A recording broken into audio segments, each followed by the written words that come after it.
आज के समाज का जो मानसिक स्तर है, जब हम त्याग की बात करते हैं कि गंदे आचरण नहीं करने चाहिए, तो जो समझाया जाता है, जो समझ है आज की आधुनिक, वो ये समझ है, कुछ ऐसे जनों ने ये निर्धारित भी किया है कि बहुत भोग कर लेने पर फिर समाधि की प्राप्ति होती है।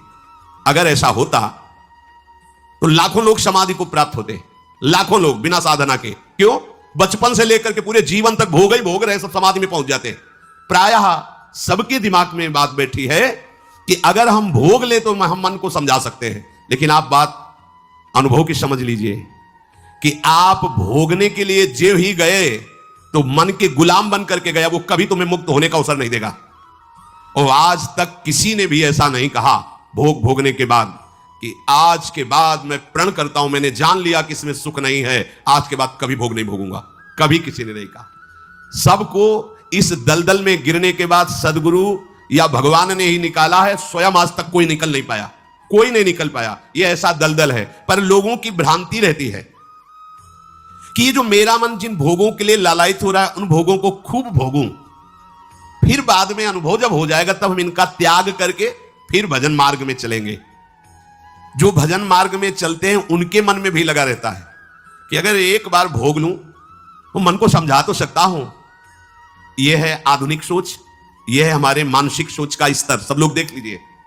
अब भागवतिक सोच और शास्त्र सिद्धांत का जो मत है वो ये है, ये डंके की चोट से गाया गया है और इसी मार्ग में चल करके समाधि को प्राप्त हुए महापुरुष। एक भी कोई ऐसा समाधिस्थ महापुरुष बता दिया जाए विश्व में जिसने भोगों के भोगने के बाद समाधि को प्राप्त हुआ हो।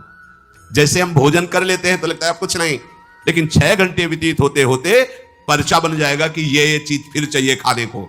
ऐसे ही कोई भोग भोगने के बाद कुछ क्षण के लिए उससे विरति हो जाती है, ठीक है, लेकिन फिर कुछ मिनट होने के बाद फिर नई स्फुरणा, नया संकल्प, नई क्रिया, नई भोग वासना सब हृदय में देख लो। इसके लिए किसी और से सलाह लेने की जरूरत नहीं।